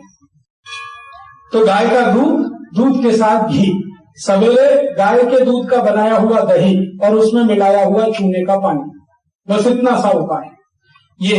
और दूसरा उपाय है कि अगर ये करने के बाद भी किसी महिला को यूट्रस डिस्प्लेसमेंट का केस होता है, तो आप उसको सवेरे गोमूत्र पिलाइए आधा कप, 1 घंटे के बाद यही मेथी का दाना और पानी मिला के रोज रात को रखना और सुबह खिलाना। इतने से यूट्रस डिस्प्लेसमेंट का ही केस ठीक हो जाए, जो गर्भाशय है ना वो वापस अपने स्थान पर जाकर फिक्स हो जाए। इतनी अद्भुत दवा है गोमूत्र, लेकिन मेथी दाने के साथ मिलाकर इस्तेमाल करें तो। ऐसे ही हमारे रसोई में एक बहुत अच्छी दवा है, उसका नाम है दालचीनी। दालचीनी गुड़ के साथ या दालचीनी शहद के साथ 1 चम्मच दालचीनी का पाउडर और 1 चम्मच शहद रोज मिलाकर किसी को खाली पेट दें और 1 घंटे के बाद गोमूत्र दें, तो 48 बीमारियां उसकी जिंदगी से हमेशा के लिए चली जाए। 48। पित्त के जितने भी रोग हैं, पित्त के रोग माने पेट में जलन होना, गैस बनना, खट्टी डकारें आना, रात को नींद नहीं आना, हमेशा बार बार हिचकी आना, ये सब पित्त की जितनी भी बीमारियां हैं वो सब की सब इससे ठीक हो जाती हैं। दालचीनी का पाउडर हिसाब जोड़ा है, 148 बीमारियां ठीक होती हैं। और ये 148 बीमारियों पर हिंदुस्तान के लोग हर साल 4.5 लाख करोड़ रुपए खर्च करते हैं। ये मुफ्त में ठीक होने वाली बीमारियां। आप जानते हैं डायबिटीज के भारत में 5 करोड़ मरीज हैं और एक मरीज का महीने का खर्चा लगभग 1000 रुपए का है, तो 12,000 रुपए साल का खर्चा। और 5 करोड़ मरीज है, 60,000 करोड़ रुपए डायबिटीज पे खर्च होता है 1 साल में भारत में। लेकिन डॉक्टर गारंटी कुछ नहीं देता कि कितने दिन में ठीक होगा। वो कहेगा इंसुलिन का इंजेक्शन जिंदगी भर लगाते रहो, इसका माने वो इलाज नहीं कर रहा है, अपना धंधा कर रहा है। इलाज का मतलब है 2-3 महीने में ठीक होना ही चाहिए, और अगर नहीं कर सकता तो बोल देना चाहिए कि मैं इलाज नहीं कर सकता इससे।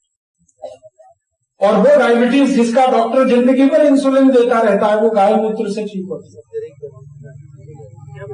148 बीमारियां जिनको लाखों करोड़ों रुपए लोग खर्च करते हैं हर साल, ये सब गाय मूत्र और चिकित्सा रसोई की, अगर रसोई की औषधियों की थोड़ी भी जानकारी है, इसका उपयोग करके ठीक कर सकते हैं। तो हम लोगों ने गांव-गांव ये प्रचार अभियान शुरू किया कि गांव-गांव में गोमूत्र चिकित्सा हो, और अपने रसोई घर में जो आयुर्वेदिक औषधियां हैं उनकी चिकित्सा लोग करने लगे, तो गांव के लोग ठीक होने लगे और उनके रिश्तेदार पड़ोसी ठीक होने लगे, देश का लाखों करोड़ों रुपए बचने लगे और गाय का महत्व बढ़ने लगे। ये मेरी आपसे विनती है, आप अपने गांव में भी इसका प्रचार करें। तो आप बोलेंगे राजीव भाई ये सब जानकारी जो दी ये हमें याद नहीं रहती। बहुत लोग कहते हैं हमको ये बातें याद नहीं रहती। और याद क्यों नहीं रहती? क्योंकि हमारी स्मरण शक्ति कम हुई है। और हमारी स्मरण शक्ति कम होने का कारण क्या है? रोज हम भैंस का दूध पीते हैं तो भैंस जैसे ही हो गए, गाय का दूध पीना बंद हो गया, आप इसलिए भैंस का चालू हो गया। तो मेरी विनती है कि आप अगर स्मरण शक्ति अच्छी रखना चाहते हैं तो गाय का ही दूध पीजिए। गाय का दूध पिएंगे तो गाय जैसे बनेंगे, भैंस का दूध पिएंगे भैंसी जैसे हो जाएंगे। आप कभी भी देखो भैंस सड़क में खड़ी हो जाए, सामने से ट्रक आए, पीछे से बस आए, कितना भी हॉर्न बजाए, भैंस हटती नहीं, वहीं खड़ी रहती, क्योंकि हटने के लिए अकल चाहिए, उसमें अकल नहीं है। और कभी भी देखना भैंस कीचड़ में जाके बैठती है, गंदे से गंदा कीचड़, उसमें घुस जाएगी, बैठ जाएगी, और एक बार बैठ गई तो डंडा मारने पे भी नहीं निकलती। और कभी भी देखना भैंस का बच्चा जब पैदा होता है ना तो गिर जाता है जमीन, खड़ा भी नहीं रहता, और इतना आलसी होता है कि पड़ा रहता है, 2-4 दिन हिलता भी नहीं, उठा के रखना पड़ता है। और गाय का बच्चा जब पैदा होता है तो आधे घंटे में कूदना शुरू कर देता है, और 1 घंटे में तो दौड़ने लगता है। इतना इमीडिएट क्यों? वो गाय का दूध पीता है। गाय का दूध पीने से चुस्ती फुर्ती आती है, भैंस का दूध पीने से आलस्य आता है। आप कभी सोचो अगर भैंस अच्छी होती तो भगवान कृष्ण ने जरूर पाली होती। आपको मालूम है भगवान कृष्ण के घर में 7 लाख गाय थी। 3 लाख गाय वो संभालते थे, 3 लाख गाय उनके भाई बलराम संभालते थे और 1 लाख गाय उनके पिताजी नंद बाबा संभालते थे। जो परिवार 7 लाख गाय रख सकता है वो एक भैंस तो रख ही सकता था, एक भी भैंस नहीं रखी। भगवान राम ने भी कभी भैंस नहीं पाली, उनके घर में कपिला गाय थी, कभी भी भैंस नहीं आई। भगवान शंकर के पास भी गाय का नंदी है, दत्त भगवान ने भी गाय ही पाली है, भैंस सिर्फ यमराज ने पाली है। तो आप भैंस का दूध पियो, यमराज के पास चलो। और भैंस का दूध पीने से यमराज के पास आप कैसे जाएंगे? आप जानते हैं भैंस का दूध पीने से शरीर में कोलेस्ट्रॉल बढ़ता है, क्योंकि भैंस का दूध गाढ़ा होता है। उस गाढ़े दूध को पचाने के लिए कोलेस्ट्रॉल चाहिए, तो कोलेस्ट्रॉल पैदा हुआ लेकिन वो फिर कंज्यूम नहीं होता, तो ब्लड में इकट्ठा होता रहता है। और ब्लड में जब कोलेस्ट्रॉल बहुत बढ़ जाता है तभी हृदय घात आता है, और हृदय घात आया तो यमराज के पास। तो भैंस यमराज की है, उसका दूध मत पियो। भगवान कृष्ण की गाय है, उसी का दूध पियो। और आप पियो, अपने बच्चों को भी पिलाओ, तो स्मरण शक्ति बहुत तेज होगी। मैंने मेरे अपने जीवन में ये करके देखा है। बचपन में मेरी स्मरण शक्ति बहुत अच्छी नहीं थी, तो मेरी माँ को किसी संत ने बताया कि इस बच्चे को गाय का दूध पिलाओ। तो बचपन से मेरी माँ मुझे गाय का दूध पिलाती है, उसमें थोड़ा घी डाल के और थोड़ी हल्दी, थोड़ा घी और दूध। मैं बचपन से पीता हूँ सोते समय। आज मेरी स्मरण शक्ति इतनी तेज है कि एक किताब में एक बार पढ़ लूं तो बता सकता हूँ कि उसके किस पेज पर क्या लिखा हुआ। बचपन में मेरी स्मरण शक्ति इतनी अच्छी नहीं थी। ये गाय के दूध का और गाय के घी का कमाल है। आप अपने घर के बच्चों को भी यही पिलाइए और आप भी खुद यही पीजिए। और मेरा निवेदन है कि घी भी खाना है तो गाय के दूध का ही खाइए, भैंस के दूध का घी मत खाइए, क्योंकि उससे भी कोलेस्ट्रॉल बढ़ता है। तो फिर आप बोलेंगे ये भैंस का करेंगे क्या? बेच दीजिए, जॉर्ज बुश ले लेगा उसको बहुत जरूरत है उसकी। आपको मालूम है जॉर्ज बुश भैंस का मांस खाता है, तो भारत की सब भैंस बेच दो, अमेरिका चली जाएगी। खाएंगे अमेरिका वाले, उसको काट के खाएं या दूध पिए, हमसे क्या लेना देना। अपना देश भैंस का देश नहीं है, अपना देश गाय का देश है, क्योंकि ये कृष्ण का देश है, राम का देश है, महावीर का देश है, गौतम बुद्ध का देश है। यहाँ हर भगवान ने गाय पाली है, भैंस किसी ने नहीं। तो गाय रहेगी तो गाय का दूध आप पिएंगे। और एक छोटी सी विनती है कि आप गाय का दूध पिए, अपने जीवन में गाय का घी खाएं, जरूरत पड़े तो खेत में गाय का गोबर और गौमूत्र ही लगाएं। आजकल आप यूरिया, डीएपी, सुपर फॉस्फेट इस्तेमाल करते हैं, उससे खेती की हालत खराब हो रही है। यूरिया, डीएपी डालते डालते मिट्टी में जहर बढ़ गया, और इतना जहर बढ़ गया है कि वो जहर आपके खाने में आ गया है। कोई भी व्यक्ति जो यूरिया, डीएपी का गेहूं खाता है, वो अपने रक्त का कभी भी परीक्षण कराए तो आपके रक्त में यूरिया निकलेगा। जो कुछ खेत में आप डालते हैं ना, एंडोसल्फान, मेलाथियान, वो आपके रक्त में निकलेगा। नहीं तो करा के देख लीजिए परीक्षण। एक बार मैंने मेरे रक्त का बहुत साल पहले परीक्षण कराया था, 15 साल पहले। मेरे रक्त में डीडीटी निकला, डीडीटी। तो मैं परेशान हो गया, ये डीडीटी आया कहां से? तब मेरे समझ में आया कि मेरे घर में खेती होती है, मेरे माता पिता दोनों किसान हैं, मेरे माता पिता के माता पिता भी किसान थे। हमारे परिवार में सैकड़ों साल से खेती होती है। हमारा परिवार अलीगढ़ जिले में, उत्तर भारत में है। तो मेरे खेत में 15 साल पहले मुझे याद है कि खूब यूरिया, डीएपी, सुपर फॉस्फेट डालते थे, डीडीटी छिड़कते थे, एंडोसल्फान डालते थे। तो उसका असर यह था कि मेरे खून में भी डीडीटी और एंडोसल्फान आ गया। तब हम लोगों ने 15 साल पहले परिवार में बैठकर फैसला किया कि ये रक्त में आने लगा है, इसका मतलब खतरनाक स्तर तक हमने ये जहर खा लिया है, अब ये बंद करना चाहिए। तो हमने घर में मिलकर फैसला किया, गोबर डालेंगे, गोमूत्र डालेंगे, यूरिया, डीएपी बंद कर दिया। 15 साल हो गया, यूरिया, डीएपी बिल्कुल बंद कर दिया। फिर हमने देखा कि यूरिया, डीएपी बंद करने से हमको 4 फायदे हो गए। नुकसान तो एक भी नहीं है, फायदे 4। पहला फायदा ये हो गया कि खेती का खर्चा कम हो गया। पहले यूरिया, डीएपी हम डालते थे तो 1 हेक्टेयर खेत में कपास लगाने का खर्चा हमारा कम से कम तो 1800 से 2000 रुपए आता था 1 हेक्टेयर में। अब हमने यूरिया, डीएपी बंद कर दिया। अब उसी 1 हेक्टेयर में कपास लगाने का ज्यादा से ज्यादा खर्चा हमारा 200 रुपए आता है। माने हमारा 90% खर्चा कम हो गया। तो खर्चा कम हुआ, 1 लाख। दूसरा लाभ क्या हुआ कि पहले 1 एकड़ खेत में हमको 3 कुंटल कपास आता था, अब 1 एकड़ खेत में 7.5 कुंटल कपास आता है। 15 साल में इतना परिवर्तन। तो उत्पादन हमारा 2 गुना हो गया, 100% ज्यादा हो गया, खर्चा 90% कम हो गया, माने 190% फायदा हमको हो गया। वो खेती में ही संभव। मेरे पिताजी के चचेरे भाई, उनके पास खेती है, हमारे पास भी है, उनके पास भी है। हमने घर में आपस में एक समझदारी बनाई हुई है कि खेती में कोई जो करेगा वो दूसरा नहीं करेगा। तो जैसे हम गेहूं चावल चना दाल करते हैं तो वो सब्जियां करते हैं, तो उनके खेत में हमेशा सब्जी रहती है, हमारे यहाँ गेहूं चना चावल। तो उनका 25 एकड़ खेत है, 25 एकड़ में वो सब्जियां लगाते हैं, भिंडी है, तुरई है, टिंडे हैं, टमाटर है, जो भी सब्जी है वो लगाते हैं। 25 एकड़ खेत में हर रोज, आपको ये बात मैं सुना रहा हूं और ध्यान से आप सुनिएगा, हर रोज 5000 किलो सब्जी टूटती है, हर रोज 5 टन। और 1 किलो सब्जी अगर 3 रुपए में भी बिके, 4 रुपए में भी बिके, 5 रुपए में बिके, तो 25,000 रुपए रोज की इनकम है। 25 एकड़ खेत में 25,000 रोज रुपए की इनकम, आपको क्या चाहिए? ईमानदारी की, बेईमानी की नहीं। तो उस दिन से मेरे समझ में आया कि गाय के गोबर और गोमूत्र में इतनी ताकत है कि कोई भी किसान करोड़पति हो सकता है। फिर मैं भारत देश में प्रवास करता हूं पिछले 10-12 साल से। एक बार मैं तमिलनाडु में गया। तमिलनाडु में एक जिला है, उसका नाम है अरकाट। अरकाट जिले में एक किसान के घर में मैं गया था। उनके परिवार में वो बताते हैं कि 200-300 साल से खेती होती है और हमेशा गाय का गोबर और मूत्र ही डालते हैं। उनके 1 एकड़ खेत में 56 कुंटल धान पैदा हो रहा है आज की तारीख में। 56 क्विंटल, 56 क्विंटल पर एकड़। और तमिलनाडु सरकार ने इस साल वो भाई को सर्वश्रेष्ठ किसान का पुरस्कार दिया है 5 लाख रुपए का।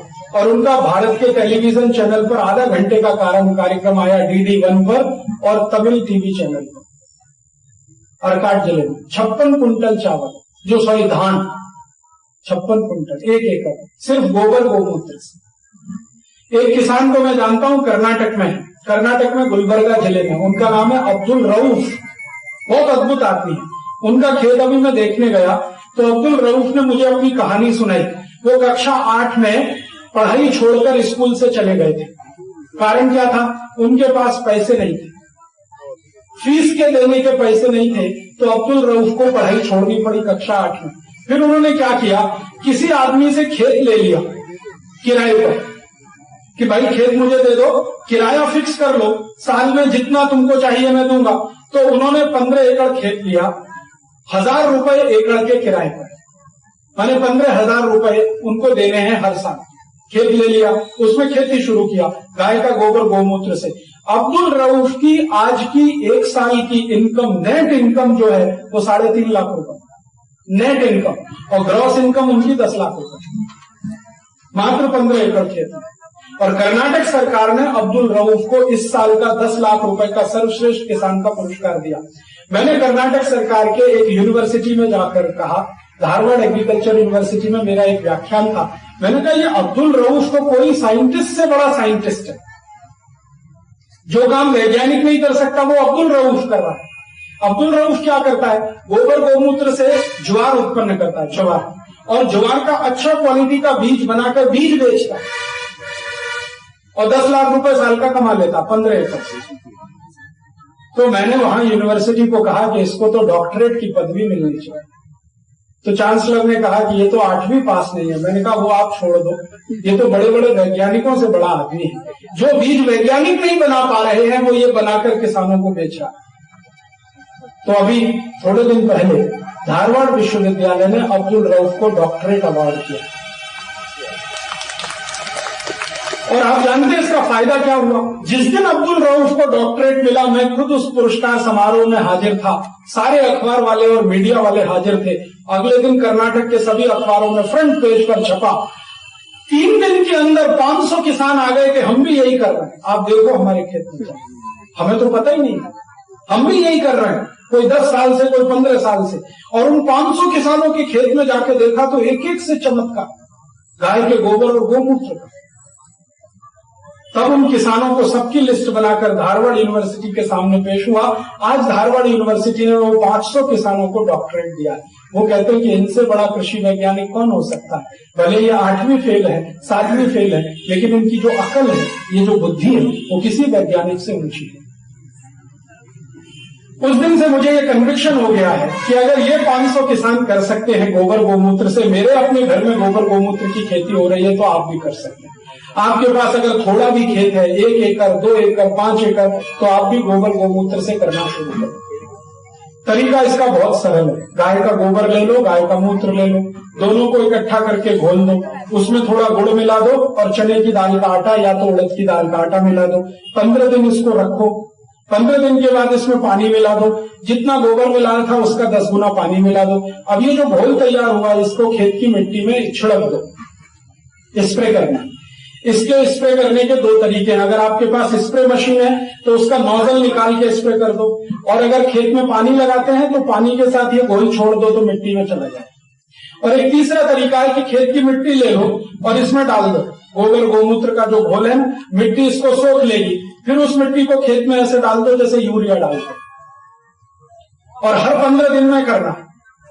मात्रा कितनी? अगर 1 एकड़ खेत है तो 15 किलो गोबर, 15 लीटर मूत्र, 2 किलो गुड़ और 2 किलो दाल का आटा। अगर 1 एकड़ खेत है, 2 एकड़ खेत है तो 30 किलो गोबर, 30 लीटर मूत्र, 4 किलो गुड़, 4 किलो दाल का आटा। अगर आपका ज्यादा खेत है तो मल्टीप्लिकेशन करते जाओ। और इसमें कभी ज्यादा कम हो जाए तो घबराने की बात नहीं है, क्योंकि इसका साइड इफेक्ट कुछ नहीं। यूरिया ज्यादा कम हुआ तो खेत जल जाएगा, ये ज्यादा कम होने से कोई फर्क नहीं। बस इसमें सावधानी इतनी ही रखनी है कि जब गाय का मूत्र और गोबर आप डालें तो वो देशी गाय का ही होना चाहिए। तो जर्सी का मत मिला देना उसको। हाँ, जर्सी का मिलाएंगे तो परिणाम अच्छा नहीं आएगा, वो मैं पहले ही बता देता हूँ। फिर आप बोलेंगे राजीव भाई बोल के गए थे, हमने किया, परिणाम नहीं आया। परिणाम अच्छा तभी आएगा जब देशी गाय का गोबर और देशी गाय का ही मूत्र हो। फिर आप बोलेंगे जी देशी गाय नहीं है तो खरीद लो, छत्तीसगढ़ में मिलती है। भैंस बेच के गाय ले लो। एक भैंस बेचोगे तो 4-5 गाय आ जाएगी, और एक भैंस जितना खाती है उसमें 4 गाय खाएगी। बहुत खाती है भैंस, और नखरे भी बहुत है उसके। थोड़ी गर्मी ज्यादा हो जाए तो उसको स्नान कराना पड़ता है, नहीं तो दूध नहीं देती। और खाना थोड़ा कम हो जाए तो दूध नहीं देती। तो ये नखरे वाली भैंस को क्यों रखा हुआ है? गाय ले लो, सीधी सादी भोली भाली, थोड़ा कम भी खाएगी तो दूध कम नहीं होता उसका। गाय कम खाती है, कम भी खाती है, इसलिए उसको मां का दर्जा है। भैंस नहीं है ऐसे, तो भैंस बेचो, गाय ले लो। जर्सी गाय बेच के भी देशी गाय ले लो। फिर आप बोलोगे जी देशी गाय का दूध कम है, दूध बढ़ा लो। दूध बढ़ाने का बहुत सरल तरीका है। अच्छा खाना खिलाओ, गाय का दूध बढ़ेगा। अच्छा खाना खिलाओ, अच्छे खाने से मतलब हरा चारा खिलाओ उसको रोज, दूध बढ़ेगा। बिनौला खिलाओ, बिनौला, दूध भरपूर बढ़ेगा। और दूध ही नहीं बढ़ेगा, दूध में घी भी बढ़ेगा। मैंने एक गाय का परीक्षण किया था अपने घर में। मैंने एक गाय खरीदी जो 1.25 लीटर दूध देती थी, और उसको अच्छा खल खिलाना शुरू किया। खल समझते हैं? तेल निकालने के बाद जो खली, वो खिलाना शुरू किया। कभी तिल की खली खिलाता था, कभी मैं इसकी खिलाता था, कपासिए की, कभी सरसों की खिलाता था। तो वो सतत शुरू किया। वो गाय जिस दिन हमारे घर में आखिरी बार उसने बच्चा दिया, उसके बाद तो आप जानते हैं एक समय के बाद गाय बच्चा देना बंद कर दी। तो आखिरी बच्चा जब उसने दिया था तो उसका दूध 7.5 लीटर हो चुका था। 1.25 लीटर से 7.5 लीटर। फिर उसकी आगे की जो बछड़ी आई, उस गाय की जो बेटी थी, उसको भी अब हमने गाय बनाया है। आज उसकी बेटी का दूध 12 लीटर है। अब उसकी बेटी की बेटी आएगी, हमारी गारंटी है कि उसका 16-17 लीटर दूध होगा। और उसकी जब चौथी पीढ़ी आ जाएगी तो 25 लीटर तक दूध हो जाएगा। दूध बढ़ाया जा सकता है। गाय को अगर अच्छे से खाना खिलाओ, हरा चारा खिलाओ, दूध बढ़ता है। बिनौला खिलाओ, दूध बढ़ता है। खली खिलाओ, दूध बढ़ता है। और गाय को प्राकृतिक गर्भाधान, कृत्रिम गर्भाधान नहीं, इंजेक्शन से गर्भवती नहीं बनाना, प्राकृतिक जो पद्धति है गर्भाधान कराने की वही कराओ, भरपूर दूध बढ़ता है। और गाय को थोड़ा घूमने के लिए छोड़ो, एक दिन में 3-4 घंटे वो घूम टहल के आए, दूध बहुत बढ़ता है। और गाय इतनी समझदार है कि उसको पालने वाला अगर बीमार है तो उसको मालूम है वो जंगल में जाएगी, कोई जड़ी बूटी खा के आएगी, उसका रस दूध में आएगा, वो दूध पियो तो मालिक ठीक हो जाए। इतनी सेंसिटिव, ये मैंने मेरे घर में देखा। और उसकी ये सेंसिटिविटी ही है जो उसको मां का दर्जा भारत की संस्कृति में मिला है। तो गाय का दूध, गाय का गोबर, गाय का मूत्र, दूध का बनाया हुआ दही, दही की छाछ, छाछ का मक्खन, मक्खन का घी, ये सब गाय का बहुत उपयोगी है। ये घर घर उपयोग होने लगे, गोबर और गोमूत्र से खेती होने लगे। तो मैंने हिसाब एक दिन निकाला कि गोबर गोमूत्र की खेती होगी तो अनाज जो पकेगा वो शुद्ध होगा, उसमें जहर नहीं, यूरिया, डीएपी, सुपर फॉस्फेट। शुद्ध अनाज खाएंगे तो शुद्ध शरीर होगा, शुद्ध शरीर होगा तो शुद्ध मन होगा, शुद्ध मन होगा तो विचार शुद्ध होंगे, विचार शुद्ध होंगे तो आचरण शुद्ध होगा, आचरण शुद्ध होगा तो कर्म शुद्ध होगा, कर्म शुद्ध होगा तो दुनिया का स्वर्ग इसी जमीन पे उतर आएगा। और गाय कटना बंद हो गई तो आशीर्वाद उसको इतना उसका मिलेगा हमको कि ये देश फिर से सोने की चिड़िया हो जाए। ये देश सोने की चिड़िया था जब गाय थी। जिस दिन से गाय कटना शुरू हुई ये देश रसातल में जाना शुरू हो गया। भारत की गिरावट उसी दिन से शुरू हुई है जिस दिन से गाय का कत्ल शुरू हुआ। और जब तक ये कत्ल बंद नहीं होता भारत फिर से ऊंचा कभी आएगा नहीं। तो इसलिए हमने गोरक्षा अभियान चलाया, उसका गांव गांव हम प्रचार करते हैं। आपको भी मैं निवेदन करने आया कि आप गांव गांव से आए हैं, इसी गोरक्षा की बातें गांव गांव में कहें।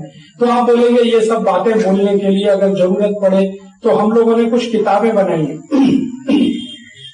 एक पुस्तक बनाई है, उसका नाम है गोमूत्र चिकित्सा, पंचगव्य चिकित्सा। गाय का गोबर, गाय का मूत्र, गाय का दूध, दूध का बनाया हुआ दही, दही से निकाला हुआ मक्खन और घी, ये 6 वस्तुएं जो गाय से मिलती हैं, इनका क्या क्या चिकित्सा में हम उपयोग ले सकते हैं। तो 148 रोगों में गाय के शरीर से मिली हुई किस वस्तु का क्या उपयोग है, वो पूरी पुस्तक है, करीब 100 पन्ने की है। वो पीछे एक स्टॉल है, आप वहां से ले सकते हैं। इस पुस्तक को आप लेके जाइए, ध्यान से पढ़िए और इसमें दिए हुए जो फॉर्मूले हैं, सूत्र हैं, वो 6 साल से मेरे खुद के एक्सपेरिमेंट किए हुए हैं, अद्भुत परिणाम है, वो आप लोगों को बताना शुरू कर दीजिए। एक दूसरी पुस्तक बनाई है स्वावलंबी खेती, गाय के गोबर और गोमूत्र से खेती कैसे करें और किस फसल में कितनी मात्रा में दें, उसकी पूरी पुस्तक है 100 पन्ने की, स्वावलंबी खेती। एक तीसरी पुस्तक है स्वदेशी चिकित्सा, माने रसोई घर में जो कुछ है, मैंने आपसे कहा ना, जैसे नमक है, जीरा है, हल्दी है, धनिया है, तुलसी है, अदरक है और गोमूत्र का इनका आपस का कॉम्बिनेशन क्या है, वो पुस्तक है स्वदेशी चिकित्सा। रसोई घर उसकी और गाय के मूत्र की। एक और पुस्तक है सौंदर्य चिकित्सा, माने चर्म रोग जितने होते हैं शरीर को, स्किन के जितने भी डिसीज है, इसमें क्या रोग है और क्या औषधि है, वो भी करीब 125 पन्ने की पुस्तक है। ऐसी एक गंभीर पुस्तक है, गंभीर रोगों की चिकित्सा, गाय के मूत्र से, रसोई घर की औषधियों से। हमारे जीवन में 48 गंभीर रोग हैं, जैसे कैंसर, जैसे डायबिटीज, जैसे asthma, bronchial asthma, tuberculosis, osteoarthritis, osteomyelitis, ऐसे 48 गंभीर रोग हैं जिनमें या तो शरीर कटता है या आदमी की मृत्यु होती है। इन गंभीर रोगों को कैसे ठीक करें रसोई घर से और गाय के मूत्र से, वो पुस्तक है गंभीर रोगों की चिकित्सा। ऐसी कुल 5-6 किताबें हैं, वो हमने बनाई हैं, पीछे स्टॉल पर है, आप ले जाइए। इन किताबों को ध्यान से पढ़िए और लोगों को बताइए।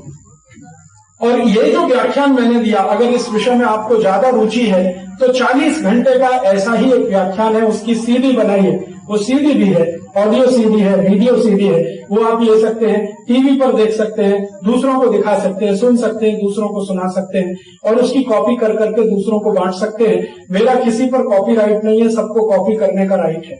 आप उसकी कॉपी बनाएं, गांव गांव बांटें, गली गली बांटें, ये अभियान गांव में चल पड़े, शहर में चल पड़े और इतना तेजी से चले कि छत्तीसगढ़ के एक एक किसान तक ये जानकारी पहुंच जाए कि गाय का मूत्र कीमती है, गोबर कीमती है, उसको बेचो मत, उसको काटो मत, उसको पालो, तो आप भी सुखी रहोगे और देश भी सुखी रहेगा।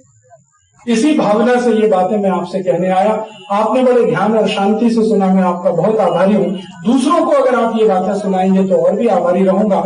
और इस अभियान से अगर आप जुड़ना चाहें तो पीछे जहाँ ये पुस्तक और सीडी है वहीं पर आप नाम पता ले सकते हैं, हमें पत्र लिख सकते हैं, अपना नाम पता उनको दे सकते हैं, वो आपको पत्र लिख सकते हैं और हम और आप मिलकर इस अभियान को बहुत दूर तक ले जा सकते हैं, जिससे ये देश गो पालन और गो संवर्धन का देश बने और इस देश में स्वदेशी और स्वावलंबी स्वावलंबन बढ़े, लाखों करोड़ रुपए देश के बचे, हमारा स्वास्थ्य टिके, ऐसी भावना के साथ आप सभी का आभार।